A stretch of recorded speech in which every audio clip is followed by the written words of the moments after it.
একদা বড় পীর আব্দুল কাদের জিলানী রহমতুল্লাহি আলাই তার বাড়ির উঠোনে বসেছিলেন। ঠিক সেই সময় তার একজন মুরিদ দৌড়ে আসে এবং বড় পীরকে সালাম দিয়ে কান্না ভেজা কণ্ঠে বলে, হে গাউসুল আজম, আমি বরবাদ হয়ে গিয়েছি। আব্দুল কাদের জিলানী রহমতুল্লাহি আলাই তাকে জিজ্ঞাসা করলেন, কেন, তোমার কি হয়েছে? তোমার উপরে এমন কোন মুসিবতের পাহাড় এসে পড়েছে? জবাবে তার মুরিদ বলল, হে গাউসুল আজম, আমার ইজ্জতের জানাজা হয়ে গিয়েছে, আমি বরবাদ হয়ে গিয়েছি, আমি শেষ হয়ে গিয়েছি। হুজুর গো, আমার একটি কন্যা আছে, সে খুবই সুন্দরী। আমি তাকে আমার ঘরে রেখেই পড়ালেখা করিয়েছি। আজ পর্যন্ত আমি তাকে কোনো কাজে ঘরের বাইরে যেতে দেইনি। আমি আমার কন্যার নাম রেখেছি ফাতেমা। হে গাউসুল আজম, আমার কন্যা আমার অনুমতি ছাড়া কখনোই ঘরের বাইরে যেত না, কিন্তু আজকে যখন সে একটা কাজে বাড়ির উঠোনে গিয়েছিল, তারপর সে উঠোন থেকে আর ঘরে ফিরে আসেনি। আমার উঠোনের চারপাশে দেওয়াল রয়েছে, আর সেগুলো এতটাই উঁচু যে সে ওই দেওয়াল টপকে কোথাও যেতে পারবে না। তারপরেও নিজেকে সান্ত্বনা দিতে আমি আমার প্রতিবেশীদের কাছে খোঁজ নিয়েছি, আমার আত্মীয় স্বজনদের কাছেও খোঁজ নিয়েছি, কিন্তু কোথাও আমার কন্যাকে খুঁজে পাইনি। হে গাউসুল আজম, আমি আমার কন্যাকে ফিরে পেতে চাই, তাকে আমি জীবিত অবস্থায় পেতে চাই। তখন বড় পীর তার কথা শুনে বলল, তুমি শান্ত হয়ে বসো। এবং গাউসুল আজম বড় পীর আব্দুল কাদের জিলানী রহমতুল্লাহি আলাই চোখ বন্ধ করে ধ্যানে বসলেন। আর কিছুক্ষণ পর চোখ খুলে বললেন, তুমি তোমার হৃদয়কে শান্ত করো, তুমি তোমার কন্যাকে ফিরে পাবে, জীবিত অবস্থায় ফিরে পাবে এবং তাকে পুরো ইজ্জতের সাথেই ফিরে পাবে। মুর্শিদের মুখে এই কথা শুনে মুরিদ কিছুটা শান্ত হলো। অতঃপর আব্দুল কাদের জিলানী রহমতুল্লাহি আলাই তার মুরিদকে একটি জঙ্গলের কথা বললেন। ওই জঙ্গলের কথা শুনে বড় পীরের মুরিদ আঁতকে ওঠে এবং সে বলে, হে গাউসুল আজম, এটা তো অনেক ভয়ানক একটা জঙ্গল, সেখানে তো দিনের বেলায় কোনো মানুষ যেতে ভয় পায়। জবাবে বড় পীর বললেন, হে বৎস, তোমার কোনো ভয় নেই, তুমি সেই জঙ্গলে চলে যাও। জঙ্গলের ভেতরে তুমি কিছু বাড়ি দেখতে পাবে। সেই বাড়িগুলির মধ্যে প্রথম বাড়িটা অতিক্রম করে যাবে এবং দ্বিতীয় বাড়িটাও অতিক্রম করে যাবে। অতঃপর তৃতীয় বাড়ির সামনে গিয়ে দাঁড়াবে। সেখানে গিয়ে সূরা ফাতিহা পাঠ করে নিজের আঙুল বন্ধ করে নেবে। অতঃপর তোমার চারপাশে একটি বৃত্ত এঁকে নেবে। এমনটা করার কিছুক্ষণের মধ্যেই তোমার পাশ দিয়ে জিনেদের আনাগোনা শুরু হবে, আর সেই জিনেরা ভয়ানক আওয়াজ করে তোমার উপর হামলা করার চেষ্টা করবে, কিন্তু কোনোভাবেই তারা সেই বৃত্তকে অতিক্রম করতে পারবে না। যখন তারা সম্পূর্ণ ব্যর্থ হয়ে যাবে, তখন তাদের শাহেনশাহ জিন একটি ঘোড়ার পিঠে চড়ে আসবে, আর সে হবে অত্যন্ত শক্তিশালী। সে এতটাই শক্তিশালী হবে যে অনেক বড় বড় পাহাড় সে একাই ধ্বংস করে দেওয়ার শক্তি রাখে, কিন্তু সে সব কাজ করতে পারলেও তোমার এই বৃত্তকে অতিক্রম করতে পারবে না। এরপর সেই শাহেনশাহ জিন তোমাকে প্রশ্ন করবে, আর উত্তরে তুমি তোমার সম্পূর্ণ পরিচয় আর সম্পূর্ণ ঘটনা খুলে বলবে এবং বলবে, আমি বড় পীর আব্দুল কাদের জিলানী রহমতুল্লাহি আলাইহির মুরিদ, আর তিনি আমাকে তোমাদের এখানে পাঠিয়েছেন। আমি আমার কন্যাকে আজকেই ফেরত চাই এবং অবশ্যই জীবিত অবস্থায় চাই, আর পুরো ইজ্জতের সাথেই চাই। যদি আমার কন্যার সঙ্গে খারাপ কিছু ঘটে, তাহলে আব্দুল কাদের জিলানী রহমতুল্লাহি আলাইহির শাস্তি দেখে তোমাদের জিনদের কেউই বাঁচতে পারবে না। অতঃপর বড় পীরের সেই মুরিদ বড় পীরের কথা অনুযায়ী সেই জঙ্গলের উদ্দেশ্যে রওনা হয়ে যায়। এভাবে হাঁটতে হাঁটতে সে অনেক পথ অতিক্রম করার পর বড় পীরের বলে দেওয়া সেই বাড়িগুলোর কাছে আসলো। অতঃপর সে প্রথম ও দ্বিতীয় বাড়িটি অতিক্রম করে নির্ধারিত স্থানে এসে উপস্থিত হলো। এরপর বড় পীরের মুরিদ বড় পীর আব্দুল কাদের জিলানী রহমতুল্লাহি আলাইহির কথা মতো সূরা ফাতিহা পাঠ করে একটি বৃত্ত এঁকে নেয়। কিছুক্ষণের মধ্যেই সেখানে ভয়ঙ্কর আকৃতির কিছু জিন এসে উপস্থিত হয়, যারা ছিল অনেক শক্তিশালী। তারা যখনই সেই মুরিদের কাছে আসতে চায়, তখনই তারা সেই বৃত্তকে স্পর্শ করে ছিটকে পড়তে থাকে। যখন জিনেদের সবাই সেখানে পরাস্ত হয়, তখন সেখানে আগমন ঘটে তাদের শাহেনশাহ জিনের। সে তার পুরো শক্তি নিয়ে সেখানে হাজির হয় এবং বাঘের মতো হিংস্রভাবে তার উপর ঝাঁপিয়ে পড়ে। কিন্তু যখনই সে ওই বৃত্তকে স্পর্শ করছিল, তখন আর সে সামনে আগাতে পারছিল না। এরপর শাহেনশাহ জিন বড় পীরের মুরিদকে জিজ্ঞাসা করে, হে মানব সন্তান, তুমি কে, কোথা থেকে এসেছো? তখন বড় পীর আব্দুল কাদের জিলানী রহমতুল্লাহি আলাইহির মুরিদ তার সম্পূর্ণ ঘটনা খুলে বললেন এবং সেই ব্যক্তি বলল, হে জিনের বাদশাহ, আমি আমার বড় পীরের একজন নগণ্য মুরিদ। আমার কন্যা বাড়ির উঠোনে গিয়েছিল, আর সেখান থেকে সে নিখোঁজ হয়েছে। কোনো একটি একটি জিন আমার কন্যাকে তুলে নিয়ে এসেছে। আমি আমার কন্যাকে আজকেই ফেরত চাই, জীবন্ত অবস্থায় ফেরত চাই এবং পুরো ইজ্জতের সহিত ফেরত চাই। যখন জিনের শাহেনশাহ বড় পীরের নাম শুনল, তখন সে থরথর করে কাঁপতে কাঁপতে তার সমস্ত জিনেদের দলকে পুনরায় ডেকে পাঠালো। শাহেনশাহর আদেশে সবাই সেখানে এসে উপস্থিত হলো। অতঃপর শাহেনশাহ সমস্ত জিনদের উদ্দেশ্য করে বলল, হে জিনেরা, তোমরা শোনো, এই ব্যক্তি বড় পীর আব্দুল কাদের জিলানী রহমতুল্লাহি আলাইহির মুরিদ এবং তার কন্যা নিখোঁজ হয়েছে। আমাদের মধ্যে কোনো এক জিন তাকে তুলে নিয়ে গেছে। তোমরা সবাই সমগ্র দুনিয়ার বুকে ছড়িয়ে পড়ো, সমুদ্রের গভীরে চলে যাও, মাটির গভীরে চলে যাও, যেখান থেকেই পারো এই মেয়েটিকে ফিরিয়ে নিয়ে আসো। আর যে জিন এই কন্যাকে তুলে নিয়ে গিয়েছিল তাকেও ধরে নিয়ে আসো। অতঃপর জিনের বাদশাহ সঙ্গে সঙ্গে এই কথাও বলল যে, হে জিনেরা, খবরদার, আমাকে যেন এই কথা শুনতে না হয় যে তোমরা এই কন্যাটিকে খুঁজে পাওনি। কারণ এই কন্যা যদি আমাদের জিনদের কাছে না থাকতো, তবে বড় পীর আব্দুল কাদের জিলানী রহমতুল্লাহি আলাই কখনোই তার মুরিদকে আমাদের নিকট পাঠাতেন না। শাহেনশাহর কথা শোনা মাত্রই সমস্ত জিনেরা কন্যাটির খোঁজে বেরিয়ে পড়ল এবং তারা দুনিয়ার আনাচে কানাচে, সমুদ্রের নিচে, মাটির নিচে, জঙ্গলে, মরুভূমিতে, সমস্ত জায়গায় বড় পীরের মুরিদের কন্যাকে খুঁজতে থাকে। অনেক খোঁজাখুঁজির পর সেই মুরিদের কন্যা এবং যেই জিন কন্যাটিকে তুলে নিয়ে গিয়েছিল সেই জিনকে সহ শাহেনশাহ জিনের নিকট হাজির করা হলো। এরপর যেই জিন বড় পীর আব্দুল কাদের জিলানী রহমতুল্লাহি আলাইহির মুরিদের কন্যাকে তুলে নিয়ে গিয়েছিল সে বলল, হে শাহেনশাহ, এই কন্যাটিকে আমি অনেক কষ্টে খুঁজে পেয়েছি। তখন শাহেনশাহ জিন উত্তরে বলল, হে কমবক্ত, তুই কি জানিস না বড় পীর আব্দুল কাদের জিলানী রহমতুল্লাহি আলাইহি কে এবং তার শহর থেকে একটি মেয়েকে তুলে নিয়ে আসতে তোর একটুও ভয় করলো না? জবাবে সেই জিন বলল, হে শাহেনশাহ, আমার তো এতটা সাহস নেই, কিন্তু আমি কি করব? এই মেয়েটি তার বাড়ির উঠোনে খোলা ছেলে দাঁড়িয়েছিল এবং সে আনমনে তার চেহারা উন্মুক্ত করেছিল। আমি তার রূপে মুগ্ধ হয়ে গিয়েছিলাম, যার কারণে আমি তাকে তুলে আনতে বাধ্য হই। তখন শাহেনশাহ জিন বলল, তুই তো পুরো জিনের কাউমকে বিপদের মুখে দাঁড় করিয়ে দিয়েছিলি। এখানে যদি আজ বড় পীর নিজে চলে আসতো, তবে পুরো জিনের কাউমকে এই দুনিয়াতে টিকে থাকা কঠিন হয়ে যেত।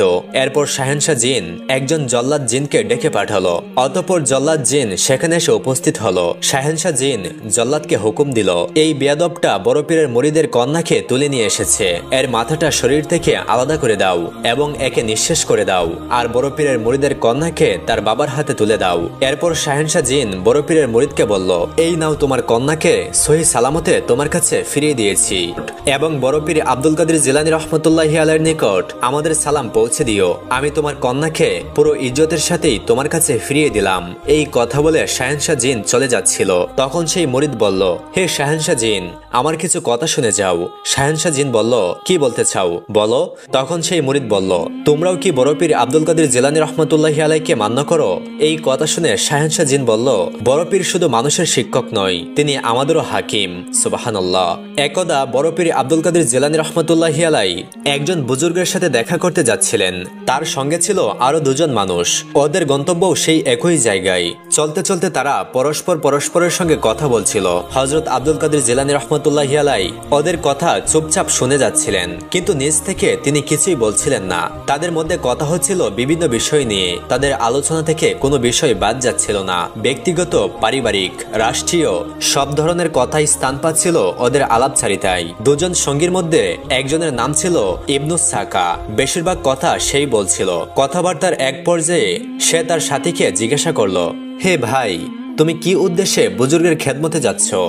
জবাবে সে বলল, আমি কেবল একটি উদ্দেশ্য নিয়ে সেখানে যাচ্ছি, আর তা হলো রিজিকের প্রশস্ততার জন্য দোয়া চাওয়া। অতঃপর সে বলল, এবার তোমার উদ্দেশ্য বলো। উত্তরে ইবনুস সাখা বলল, আমি এক মহৎ বড় উদ্দেশ্য নিয়ে সেখানে যাচ্ছি। আমার উদ্দেশ্য হলো বুজুর্গকে পরীক্ষা করা। তিনি কোন মাপের বুজুর্গ তা দেখার জন্যই আমার এই দীর্ঘ সফর। এজন্যই আমি এত কষ্ট করে সেখানে যাচ্ছি। সেখানে যাওয়ার পর তুমি দেখবে আমি বুজুর্গকে এমন এমন প্রশ্ন করব যে তার উত্তর দেওয়া তার জন্য মোটেও সহজ হবে না। তাছাড়া তিনি কি শুধু বুজুর্গ নাকি আলেমও তা পরীক্ষা করা আমার উদ্দেশ্য। আলাপ আলোচনার এক পর্যায়ে পৌঁছে তারা হযরত আব্দুল কাদের জিলানী রহমতুল্লাহি আলাইহির দিকে মনোনিবেশ করলেন এবং জিজ্ঞাসা করলেন, হে ভাই, আমরা কেন বুজুর্গের খেদমতে যাচ্ছি তা তো তুমি শুনেছ, এবার বলো তো তুমি কোন উদ্দেশ্যে যাচ্ছ? তখন হযরত আব্দুল কাদের জিলানী রহমতুল্লাহি আলাইহি বললেন, আমি যাচ্ছি বুজুর্গের খেদমতে হাজির হয়ে স্বীয় আত্মার সংশোধন এবং তার কাছ থেকে দোয়া নেওয়ার জন্যই যাচ্ছি। আল্লাহ যেন তার ওসিলায় আমার উপর সদয় হন, আমার প্রতি রহম করেন, এটাই আমার একমাত্র উদ্দেশ্য, এছাড়া আমার আর কোনো উদ্দেশ্য নেই। অতঃপর তারা তিনজনই দীর্ঘ পথ সফর করে একসময় ওই আল্লাহওয়ালা বুজুর্গের দরবারে এসে উপস্থিত হলো। এদিকে আল্লাহর ওই অলি তার খেদমতে যুবক তিনজন উপস্থিত হওয়ার আগেই কাশফের মাধ্যমে তাদের অবস্থা সম্পর্কে বিস্তারিত জেনে ফেলেছিলেন। তাই তিনি তাদেরকে কিছু বলার সুযোগ না দিয়ে একে একে প্রত্যেকের প্রশ্নের জবাব দিতে লাগলেন। দুনিয়াবী সম্পদের আশায় যে লোকটি এসেছিল তাকে হযরত বললেন, আমি তোমার পায়ের নিচে স্বর্ণের স্তূপ দেখতে পাচ্ছি। যেহেতু এই কথা দ্বারা লোকটির মূল উদ্দেশ্য অর্জিত হয়ে গেল, তাই নিজ থেকে রিজিকের প্রশস্ততার জন্য তার কাছে আর দোয়া চাইতে হলো না। প্রথম ব্যক্তির কাজ শেষ করে বুজুর্গ এবার ইবনু সাকার প্রশ্নগুলো উল্লেখ করলেন এবং তার প্রশ্নগুলোর জবাব দিলেন। তিনি বলতে লাগলেন, প্রথম প্রশ্নের জবাব হলো এই, দ্বিতীয় প্রশ্নের জবাব হলো এই, এভাবে এক এক করে সবগুলো প্রশ্নের জবাব দিয়ে অবশেষে তিনি ইবনু সাকাকে লক্ষ্য করে বললেন, আমি তোমার কপালে কুফরের নিদর্শন স্পষ্ট দেখতে পাচ্ছি। আমি দেখতে পাচ্ছি অচিরেই তুমি ইসলাম ত্যাগ করে মুরতাদ হয়ে যাবে। বুজুর্গ লোকটির কথা যথাযথ বাস্তবায়ন হয়ে গেল। তিনি যেরূপ বলেছিলেন শেষ পর্যন্ত ঘটনা এরূপই ঘটল। ইবনু সাকা ছিল তৎকালীন খলিফার বার্তাবাহক। তাকে বিশেষ সংবাদ দিয়ে সম্রাট হিরাক্লিয়াসের নিকট পাঠানো হয়েছিল। সম্রাট তার জ্ঞান গরিমা দেখে খুব আপ্যায়ন করলেন, এমনকি বড় আলেম হওয়ার কারণে তাকে তিনি দেশের রাষ্ট্রদূত হিসেবে নিযুক্ত করলেন। ফলে ইবনু সাকা সেদেশেই থেকে যায়। দিন যায় রাত আসে, আবার রাতের পর দিন। এভাবেই কিছুদিন যাওয়ার পর সেখানে এক তুলকালাম কাণ্ড ঘটে যায়, যার কারণ হচ্ছে বুজুর্গের সাথে বেয়াদবিমূলক আচরণ। সে যে বলেছিল যে বুজুর্গকে প্রশ্ন করবে এবং দেখবে সে আলেম কিনা, এতটুকুতেই তার সব নিঃশেষ হয়ে গেল। যার ফলশ্রুতিতে ইবনু সাকা সম্রাট হিরাক্লিয়াসের এক মেয়ের প্রেমে পড়ে যায়। শেষ পর্যন্ত সে সেই মেয়েকে পাওয়ার জন্য ইসলাম ত্যাগ করে খ্রিস্টান ধর্ম গ্রহণ করে এবং কুফরিতে নিমজ্জিত হয়ে পড়ে। আর এই অবস্থাতেই সে মৃত্যুর মুখে পতিত হয়, নাউজুবিল্লাহ। যাই হোক, বুজুর্গ লোকটি ইবনু সাকার সাথে কথাবার্তা শেষ করে আব্দুল কাদের জিলানী রহমতুল্লাহি আলাইহিকে উদ্দেশ্য করে বললেন, হে বৎস, আমি দেখতে পাচ্ছি তুমি বাগদাদের মিম্বারে বসে আছো আর বলছো আমার এই কদম সমস্ত আউলিয়াদের গর্দানের উপর। তুমি একথা বলার পর দেখতে পেলাম যে উপস্থিত আউলিয়াগণ নিজ নিজ গর্দান তোমার দিকে ঝুঁকিয়ে দিচ্ছে। বুজুর্গের এই কথা একদিন সত্যি সত্যি বাস্তবায়িত হয়েছিল। একবার হযরত আব্দুল কাদের জিলানী রহমতুল্লাহি আলাইহি বাগদাদের শাহী মিম্বারে বসে বয়ান করছিলেন। এক পর্যায়ে হঠাৎ তার অনিচ্ছাকৃত সত্ত্বেও তার মুখ থেকে বেরিয়ে যায়, আমার এই কদম সমস্ত আউলিয়াদের গর্দানের উপর। এই কথা শোনা মাত্র উপস্থিত বুজুর্গগণ স্বীয় গর্দান ঝুঁকিয়ে দিলেন। সুবহানাল্লাহ। প্রিয় দর্শক, দুই যুবক তো তাদের নিজ নিজ নিয়ামত অনুসারে ফলাফল লাভ করেছে। আর ইবনু সাকার নিয়তটা কেবল মন্দই ছিল না, আল্লাহর অলিদের সাথে বেয়াদবিমূলকও ছিল। তাই সে হিদায়াত থেকে বঞ্চিত হয়ে বেঈমান হয়ে দুনিয়া থেকে বিদায় নিয়েছে। হযরত বড় পীর আব্দুল কাদের জিলানী রহমতুল্লাহি আলাইহি শিক্ষা দীক্ষায় পূর্ণতা অর্জন করার পর তিনি নিজেকে পবিত্র ইসলাম ধর্ম প্রচারের কাজে নিয়োজিত করেন। বিভিন্ন মাহফিলে ইসলামের সুমহান আদর্শ নিয়ে স্পষ্ট আলোচনা করতেন। তার মাহফিলে শুধু মুসলমান নয়, অনেক অমুসলিমও অংশগ্রহণ করত। তার বক্তব্য শুনে অনেক অমুসলিম ইসলাম ধর্ম গ্রহণ করত। কিন্তু বাগদাদ শহরে বড় পীর হযরত আব্দুল কাদের জিলানী রহমতুল্লাহি আলাইহির মুরিদদের সঙ্গে কিছু এমন মানুষও ছিল যারা বড় পীরকে ঘৃণা করত আর সবসময় তার ক্ষতি সাধন করার চেষ্টা করত। তারা বিভিন্ন ধরনের ষড়যন্ত্র ও পরিকল্পনা করত যাতে করে তারা বড় পীরকে লোকেদের সামনে অসম্মানী করতে পারে। কিন্তু সে মূর্খরা জানত না যে গাউসুল আজম আব্দুল কাদের জিলানী রহমতুল্লাহি আলাইহি ছিলেন অলিদের সুলতান, আর তিনি আল্লাহ তাআলার হুকুমে মৃতকেও জীবিত করতে পারতেন। আর ওনাকে ঘৃণা করা ব্যক্তিরা সবসময় ব্যর্থই হতো। একদা হযরত আব্দুল কাদের জিলানী রহমতুল্লাহি আলাইহি তিনি তার নিজের দরবারে উপস্থিত ছিলেন। তখন হঠাৎ করে একদল লোক যারা তাকে ঘৃণা করত, তারা একজন জীবিত লোককে মৃত সাজিয়ে তার লাশকে নিয়ে বড় পীরের দরবারে উপস্থিত হলো। তারা আগে থেকেই একটি পরিকল্পনা করেছিল যে যখনই তিনি জীবিত ব্যক্তির জানাজার নামাজ পড়িয়ে দিবেন তখনই আমরা মৃতকে ইঙ্গিত দেব আর সঙ্গে সঙ্গে সে কাফন ছড়িয়ে উঠে যাবে, যাতে করে আমরা এভাবে বড় পীরকে অসম্মানিত করতে পারি আর বলতে পারি যে আপনি কেমন পীর, এতটুকুই জানেন না যে এই লোক কি মৃত নাকি জীবিত। কিন্তু সেই লোকেরা এটা জানতো না যে গাউসুল আজম আব্দুল কাদের জিলানী রহমতুল্লাহি আলাইহি ছিলেন অলিদের সুলতান, আর তিনি যে আল্লাহ তাআলার হুকুমে মৃতকেও জীবিত করতে পারতেন। সুতরাং তারা এই পরিকল্পনা নিয়ে দরবারে হাজির হলো। বড় পীর এই বিষয়ে আগে থেকেই অবগত ছিলেন, কিন্তু তবুও তিনি তাদেরকে জিজ্ঞাসা করলেন যে তোমরা এখানে কি জন্য এসেছো। তখন তারা মৃত ব্যক্তিকে দেখিয়ে বলল, হুজুর, এই লোকটি মৃত্যুবরণ করেছে, আর আমরা চাই যে আপনি এর জানাজা পড়ান। বড় পীর তাদের মনের খবর জানতেন, তাই তিনি তাদের কথা মতো জানাজা পড়ানোর জন্য প্রস্তুতি নিলেন। জানাজার নামাজ পড়ানোর পূর্বে বড় পীর আব্দুল কাদের জিলানী রহমতুল্লাহি আলাইহি লোকেদেরকে জিজ্ঞাসা করলেন, আমি কি জীবন্ত লোকের জানাজা পড়াবো নাকি মৃত লোকের? তখন তারা বলতে লাগলো, হে হজরত, এটি আবার কেমন কথা? সে যদি মৃত্যুবরণ নাই করত তাহলে আমরা আপনার কাছে জানাজার জন্য কেনই বা আসতাম? অতঃপর তাদের কথা অনুযায়ী তিনি তার জানাজার নামাজ পড়িয়ে দিলেন। বড় পীর সালাম ফেরালেন এবং সেখান থেকে সরে দাঁড়ালেন। তখন তারা বড় পীরের পাশে এসে দাঁড়ালো আর তাকে বলতে লাগলো, আপনি নাকি বড় পীর, কিন্তু আপনি তো এটাই জানেন না যে জানাজা পড়ানো হয় মৃত ব্যক্তির, আর এখানে আপনি যার জানাজা পড়ালেন সে তো একজন জীবিত মানুষ। আপনি একজন জীবিত মানুষের জানাজার নামাজ পড়ালেন, আর আপনি নাকি একজন আল্লাহর ওলি, তাহলে এই জীবিত লোকের জানাজার নামাজ কি করে পড়লেন? তখন বড় পীর বললেন, আমি তো তাকে মৃত মনে করে জানাজার নামাজ পড়িয়েছি, যাও তাকে গিয়ে দেখো। অতঃপর যখন তারা তাদের সঙ্গীকে কাফন সরিয়ে ওঠার জন্য ইঙ্গিত করলো, তখন তারা অবাক হয়ে গেল, কেননা তাদের সঙ্গী আর উঠছে না। অতঃপর তারা যখন তাদের সঙ্গীর উপর থেকে কাফনের কাপড় সরালো, তখন তারা দেখলো যে যাকে তারা মৃত বানিয়ে এখানে নিয়ে এসেছিল সে সত্যিকার অর্থে মৃত্যুবরণ করেছে। প্রিয় দর্শক, এটা হলো আল্লাহর ওলিদের সঙ্গে বিয়াদবি করার শাস্তি। সহিহ বুখারীতে বর্ণিত রয়েছে, আল্লাহ তাআলা বলেন, যারা আমার ওলিদের সঙ্গে শত্রুতা রাখে আমি তাদের বিরুদ্ধে যুদ্ধ ঘোষণা করছি। একদা এক বুড়ি মহিলা হযরত নিজামুদ্দিন আউলিয়ার প্রতিবেশী ছিলেন। তার অনেক চাহিদা ও আবদার ছিল। ওই বুড়ি মহিলা পীর অলিদের দরবার অনেক ভালো করে চিনত। সে অবিবাহিত একজন মহিলা ছিল, তার কোনো সন্তান সন্ততিও ছিল না, তার কোনো আপন মানুষও ছিল না। সে হালালভাবে অর্থ উপার্জন করত এবং সেই অর্থ দিয়ে সে জীবনযাপন করত। সে জানত দরবেশ ফকির আর আল্লাহওয়ালা মানুষ কারো কাছে ভিক্ষা চায় না, তাদেরকে আল্লাহই দেখেন। সে এমন কিছু করতে চায় যে কাজ দ্বারা সে তাদের কোনো কাজে আসতে পারে, আর কিছু ভালো জিনিস যেন তাদের জন্য করতে পারে। ওই বুড়ি মহিলা দিনরাত রশি তৈরি করত, অতঃপর সেই রশি বাজারে নিয়ে বিক্রি করত। তারপর সেই অর্থ দিয়ে আটা আর কিছু সবজি কিনে এনে রান্না করত। অতঃপর হযরত মেহবুবে ইলাহির যত্নের জন্য সেটা তাকে দিয়ে আসতো। প্রথম যেদিন মহিলা নিজামুদ্দিন আউলিয়ার জন্য খাবার নিয়ে গেল, তখন নিজামুদ্দিন আউলিয়া সে খাবার গ্রহণ করতে অস্বীকার করলেন। তিনি ওই বৃদ্ধা মহিলাকে বললেন, হে বৃদ্ধা, এই খাবারে তো তোমার নিজেরই পেট ভরবে না, তাহলে আমরা কেন আমাদের নিজেদের দায়িত্ব তোমার কাঁধে দিয়ে তোমার উপর দায়িত্বের বোঝা চাপিয়ে দেব? আমরা আল্লাহ তাআলার ইবাদত করছি, তিনি আমাদের রিজিকের ব্যবস্থা করে দিবেন, আমাদের পালনকর্তাও তিনি। এই কথা শুনে সেই বৃদ্ধ মহিলাটি কান্না করতে করতে বলল, হে মেহবুবে ইলাহ, আমাকে আপনার সেবা করা থেকে বঞ্চিত করবেন না। আমার আমলনামায় এই ইবাদত ছাড়া আর কোনো ইবাদত নেই। আমি আপনার সেবা করে জান্নাত পেতে চাই। ওই বৃদ্ধা মহিলার কথাই এমন আকুলতা ছিল যে নিজামুদ্দিন আউলিয়া সেটি অস্বীকার করতে পারলেন না। অতঃপর নিজামুদ্দিন আউলিয়া ওই রুটিগুলো গ্রহণ করলেন। উজাইফার বয়স 100 বছর ছিল। আল্লাহ তাআলা তাকে এমন শক্তি দিয়েছিলেন যে সে তার সব কাজ নিজ হাতেই করত। হযরত নিজামুদ্দিন আউলিয়া ওই মহিলাকে বলতেন, তোমার কাজ করার দরকার নেই, আমাদের দরবেশদের কাছে যা আসবে সেখান থেকে আমরা তোমার জন্য পাঠিয়ে দেব। এই কথা শুনে মহিলাটি বলতে থাকলো, না হুজুর, আমার মন চাই আমি আপনার সেবা করতে থাকি। আমি জানি না আমার জীবনের আর কতদিন বাকি আছে, তবে আমার জীবন যতটুকুই বাকি আছে বাকি জীবনটুকু আমি আপনার সেবা করেই কাটিয়ে দিতে চাই। নিজামুদ্দিন আউলিয়া তার যুক্তির কাছে হেরে যেতেন।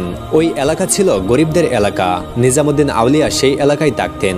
সবাই তার কাছ থেকে দোয়া নিতে আসতো, আর নিজামুদ্দিন আউলিয়া বলতো, রিজিক দেওয়ার মালিক তো আল্লাহ, আল্লাহ যে কোনো মুহূর্তে তোমাদের উপর রিজিকের খাজনা বর্ষণ করবেন। ওই বৃদ্ধা মহিলা আল্লাহ তাআলার কাছে দোয়া করত, হে আল্লাহ, আমাকে এতটুকু রিজিক দান করো যেন আমি গরিবদেরও খাওয়াতে পারি, আর কখনো যেন এই মহলে খাবার তৈরি বন্ধ না হয়।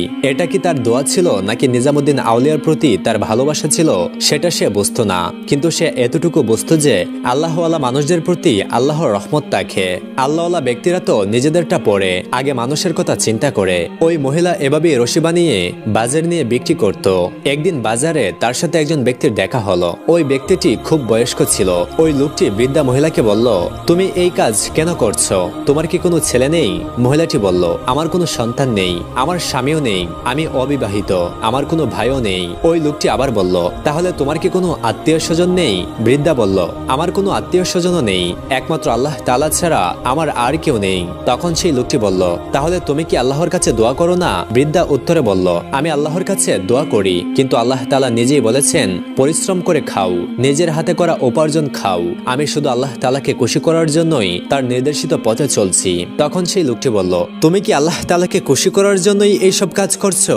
এর সাথে কি অন্য কোনো কারণ নেই? তখন বৃদ্ধা বললেন, আমার পাশে একজন বড় আলেম থাকেন, তার নাম হযরত নিজামুদ্দিন আউলিয়া। শুনেছি আল্লাহওয়ালাদের সেবা করলে নাকি জান্নাত পাওয়া যায়, তাই আমি জান্নাত পাওয়ার জন্য তার সেবা করছি। আমি উপার্জন করে খাবার বানিয়ে তার কাছে নিয়ে হাজির হই। সেখানে অনেক আল্লাহওয়ালা ব্যক্তি থাকেন, তাদের মধ্যে অনেকেই ক্ষুধার্ত থাকেন, আর এজন্যই আমি তাদেরকে কিছু রুটি খাইয়ে পূর্ণতা অর্জন করতে চাই। তখন সেই ব্যক্তি বলল, হে বৃদ্ধা, তুমি অনেক পুণ্যের কাজ করছো, আমি দোয়া করি আল্লাহ তাআলা তোমার এই কাজ কবুল করুন আর তোমার মনের ইচ্ছা পূর্ণ হোক। অতঃপর ওই লোকটি হঠাৎ গায়েব হয়ে গেল।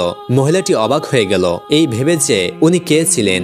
অতঃপর বৃদ্ধা অনেক চিন্তা ভাবনার পর রশিগুলো বিক্রি করে বাড়ি ফিরে এলো। অতঃপর বাড়িতে এসে সে খাবার বানালো এবং দরবেশ হযরত নিজামুদ্দিন আউলিয়ার দরবারে খাবার পৌঁছে দিল। বৃদ্ধা মহিলাটি ভাবতে লাগলো, ওই ব্যক্তিটি যেহেতু দোয়া করেছে, তাহলে অবশ্যই সে অনেক টাকা পয়সার মালিক হয়ে যাবে, কিন্তু এমনটা হলো না। অতঃপর একদিন ওই বৃদ্ধা মহিলা রশি বিক্রি করতে বাজারে গেল, কিন্তু বাজারে তার একটি রশিও বিক্রি হয়নি, যার ফলে অন্যান্য দরবেশদের মতো সেও 4 দিন যাবৎ না খেয়েছিল। অতঃপর সে আল্লাহ তাআলার কাছে দোয়া করে, হে আল্লাহ, তোমার গুণী ব্যক্তিরা না খেয়ে আছে, আমাকে এতটুকু আটা দাও, আমি যেন তাদের জন্য খাবার তৈরি করে তাদেরকে দিয়ে আসতে পারি। আল্লাহ তাআলা তার দোয়া কবুল করলেন। তার রশি বিক্রি হলো। সে রশি বিক্রির টাকা দিয়ে কিছু জবের আটা কিনলো, কিন্তু তার কাছে এতটুকু টাকা ছিল না যে যেই টাকা দিয়ে সে সবজি কিনতে পারত। তারপর ওই মহিলা কিছু আটা নিয়ে হযরত মেহবুবে ইলাহির দরবারে গেল এবং বলল, হে হযরত, আমি আপনার জন্য অনেক দোয়া করেছিলাম, যার ফলে আল্লাহ তাআলা আমাকে এতটুকু আটা দিলেন, কিন্তু আমার কাছে এখন এই টাকা নাই যে আমি সবজি কিনবো, তাহলে এই আটা দিয়ে আমি কি করব? এই কথা শুনে হযরত মেহবুবে ইলাহি মুচকি হেসে দিয়ে বললেন, এই আটা আমাকে দিয়ে দাও। তারপর মেহবুবে ইলাহি তার এক শাগরিদকে ডাক দিলেন এবং বললেন, এই আটাটুকু নিয়ে যাও। এই বৃদ্ধা মহিলা এই আটা অনেক ভালোবেসে দিয়েছেন। ভালোবাসার ওপরে তো কিছুই হয় না। মেহবুবে ইলাহির কাছে একটা পাতিল ছিল। মেহবুবে ইলাহি তার শাগরিদকে বলল, এই আটাটুকু পাতিলে ঢেলে দাও এবং এর সঙ্গে পানি মিলিয়ে দাও, যাতে করে এই আটাটুকু 40 জন দরবেশের জন্য যথেষ্ট হয়। অতঃপর পাতিল চুলায় বসিয়ে দেওয়া হলো।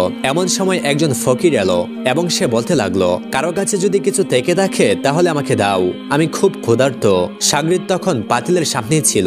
দরবেশ তখন পাতিলের সামনে এসে বলল, হে আলেম, খাওয়ার কিছু থাকলে দাও। পাতিলের মুখ খোলো, এটির মুখ কেন ঢেকে রেখেছো?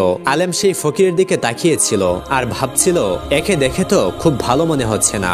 অতঃপর আলেম হযরতের কাছে গেল এবং বলল, হে হযরত, একজন ফকির এসেছে, সে বলছে তাকেও খাবার দেওয়ার জন্য। তখন নিজামুদ্দিন আউলিয়া বলল, তাতে সমস্যা কি? তাকেও বসিয়ে দাও, ওইখানে সবারই অংশ আছে, যারা যারা ক্ষুধার্ত।